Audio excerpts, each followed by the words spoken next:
Hey there. Quick video just to talk about what's happening on this character. Uh, so, I guess first and foremost, we're a Trickster.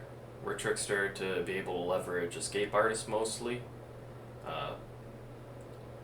It's really the only way that we can reach high life and energy shield levels when we're using a staff and a lot of other uniques, honestly. I'm using Triumvirate Authority, Blightwell, Doriani's Delusion, Demon Stitcher, and Tactician just because it's cheap. So we really get almost 9k EHP just from using two items, another unique actually, Vertex, and this Sadist Garb that just has a crap ton of defenses, and that's why Escape Artist is so strong. So it looks there's a lot going on in the center. I actually really like this setup for hybrid characters. Using 3 Might of the Meek in the center give us three large things actually. We get a lot of energy shield, we get a lot of health, and we get a lot of AoE. I mean, the 65% AoE in 3 points. That's there isn't anywhere else, any other way I'm aware of in the game actually to get that much AoE on that level of investment. Obviously, it does take a lot of points, and it only works on characters that do have the ability to do this. But other than that, the only important things going on here are Trader, because as you can see, we're leveraging Course Gating Elixir. And this one's just careful planning because the build, as an intelligence-based build, is low on dex, like most in-base builds are. So, other than that, though, everything here is straightforward. All we're doing is going around. We've got to get Elemental Overload and Elemental Equilibrium because currently elemental damage over time is trash without them. And this build actually, even though it started off as an RF build, kind of became a Vol Flame Blast build.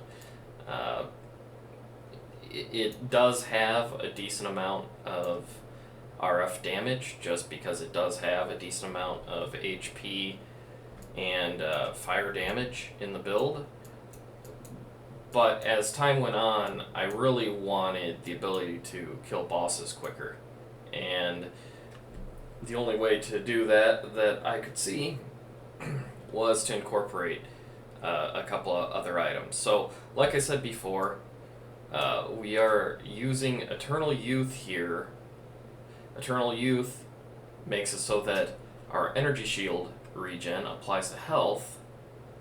In combination with Blightwell, this makes our health regen just absurd at all points. As you can see here, the life regen recharge per second is 3,520, and it never isn't. Unless you lose all of your energy shield and RF ticks on your health, that is the only way that this value ever changes. Now, another interaction that I was trying to build around that this seemed to be promising, but due to other factors in the game, I just can't.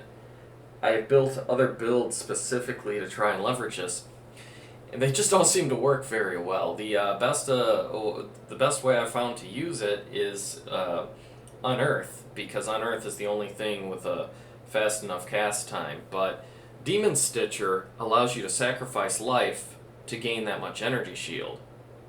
Now, since we have a ridiculous amount of life regen, and sacrificing does not count as damage, it does not interrupt the life regen that is applying all the time. So this is another way to add survivability, because every cast we make will give us 5% of our energy shield back. And we really don't want to lose energy shield on this build, because once we do, we lose our life regen. And once we lose our life regen, we're in a lot of trouble. But, like I said, this build doesn't leverage this very well. I really have the item on right now just because I was playing around with it. This build doesn't do a lot of casts per second, so it's really not that great. I mean, getting 5% energy shield back every second or so isn't bad. It's not bad at all. But it really could be better. And this doesn't work with triggers. And it doesn't work with spell repeats. It doesn't work with Unleash. It's only individual self-casts that actually apply, which is why it's so difficult to build around. Kind of getting back to the build, as a result of turning this build into mostly a Vol Flame Blast build, we had to be able to maintain our Vault soul charges at all time. So that meant adding in Soul Ripper, because we did have enough with the trader. We had enough flask generation to cover it. As you can see in the bottom left corner, Coruscating Elixir is always up easily, not even close to ever being down. It doesn't even reach half of its duration. And Soul Ripper gets full charges every time we actually get charges, which is every 4 seconds. Now, I do have a couple additional sources of flask generation just to aid this. There's Alchemist Genius here, there's Fasting, another Fasting, and a Brood for Potency. And that's pretty much it, though. Not a whole lot of investment into flasks other than Trader and those. And those honestly aren't really necessary, they just smooth things out. It's annoying when Vol Flame Blast is not available. Other nice things about the build are that it has a decent chunk of evasion. It doesn't look like it here because it's just sitting there, but 8k evasion isn't terrible, and with 3.16, 8k evasion is actually going to be quite good. Most spellcasters don't get a secondary defense this high without really investing in it. And again, the only reason we have that much is it's just on 2 items, just the body and the vertex, and the vertex is super cheap. The only expensive thing in this entire build here, the only thing that's more than 20C in this entire build is the chest, which admittedly at 6 link will cost you between probably 3 and 5x. Now, as you can see, because the AoE, the RF is pretty large, which is nice. The only big downside of this build in general that I've been able to find is the fact that currently there's no way to get a decent move speed. Fasting used to be really good on builds like this, but not this particular build because it's always using potions. So fasting is never applying its movement speed, and fasting used to apply twice as much movement speed. It's not particularly good anymore for movement speed, but really you have to rely on your movement skills in order to move quickly. But other than that, it's really just applying curses, getting your elemental equilibrium and elemental overload up at all times. This build's actually missing 2. It's only level 89. If I was 95 or so, I would have 2 additional auras up. I would have Despair, and I would have Malevolence. Those 2 things would add a lot of DPS to this build. But this build already kind of deletes bosses. Vol Flame Blast is very strong, and it's only going to be stronger next league. Um, there also could be and there's also room for improvement, significant room. The Triumvirate Authority that I'm using is only a 3 mod 3 affix. Triumvirate Authority.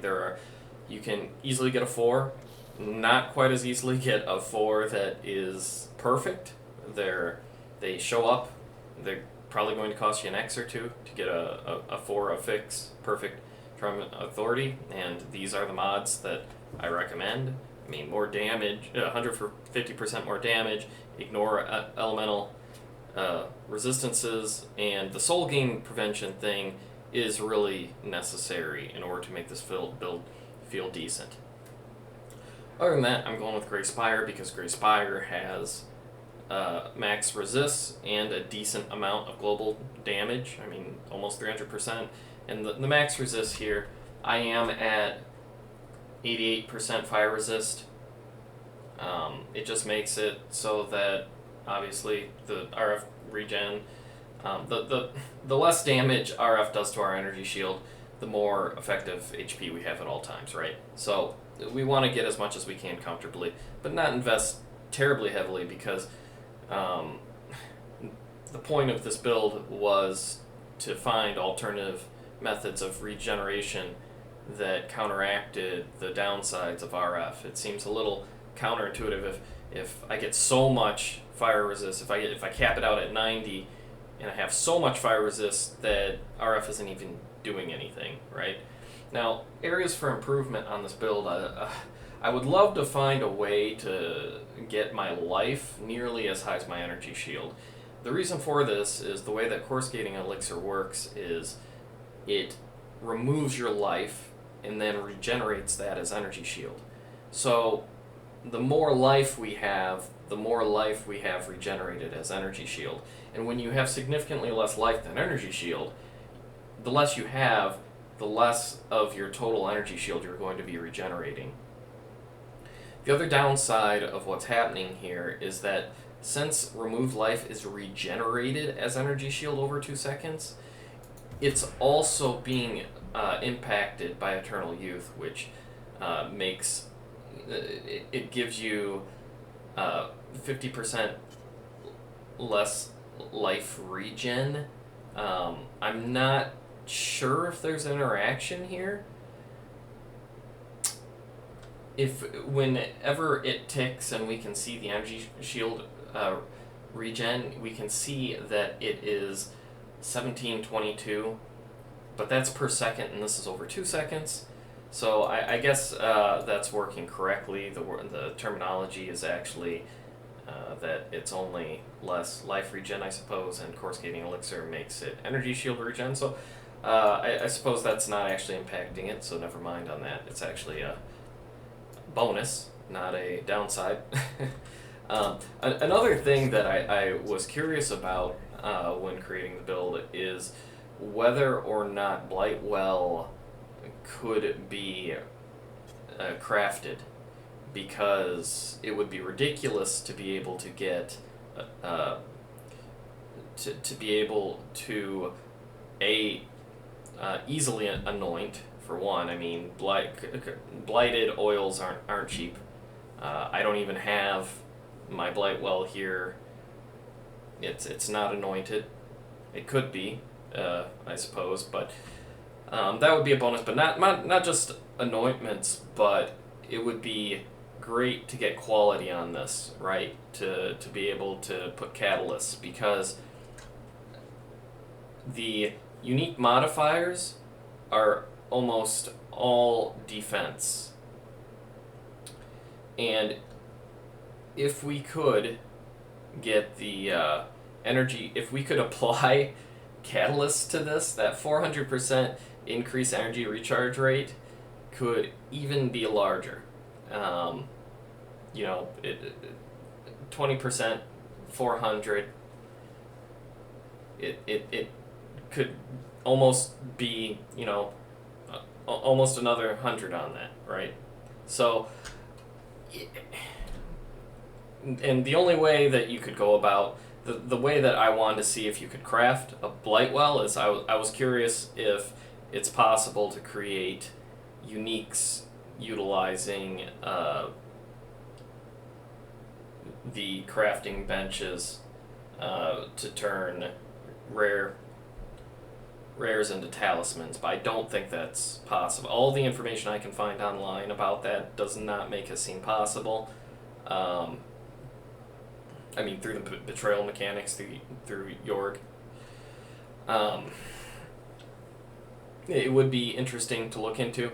Now, there are talismans on the market that have quality, and this is how they did it. They did use that method, but they just did it in order to create rare talismans that have quality. It would be nice if in the future if there was a way, but I think that Blightwell they might actually nerf it if they ever introduce that, because it's already a ridiculous item when it comes to recharge rate, and with the upcoming changes in 3.16 to energy shield start, it's going to be faster start of energy recharge. Anybody trying to, it's going to take very little investment to get a whole lot of faster start of energy shield recharge in the future, and because of that, Blightwell might even be stronger. It's pretty much completely unused at the moment. It has some decent modifiers. Global defenses is very strong. It's going to be only stronger in the future with the defense changes. And this was my best take on being able to leverage it to the max that I could think of. That and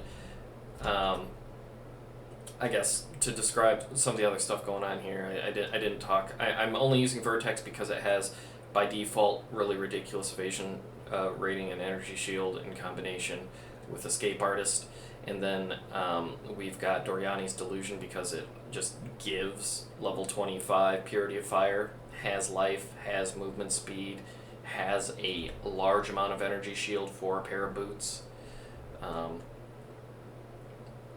and as you can see, the 80% chance to avoid being stunned if you've killed recently is how this build tries to not get stunned. We do not have any other stun prevention, unfortunately, but that's okay because we have a ridiculously high max elemental resist in general and a very high effective health pool. So this build is actually extremely defensive for a caster energy shield type build, and has a large amount of mitigation in general. I mean, in the other video that I post, you'll see me taking Uberizaro hits and barely losing half my energy shield, which is about a quarter of my total HP. That's quite little for a caster. If almost any of my other casters get hit by Uberizaro, they just die. They just fall over because physical mitigation is very difficult to get on most casters, unless you're like an Aegis build or something, or a block build in general. You're probably not stacking a whole lot, or maybe a Golemancer with a Chaos Golem, or a Necromancer in general. Those are exceptions, but any other class trying to do it can't really do it. And sorry, again, I'm super long-winded, so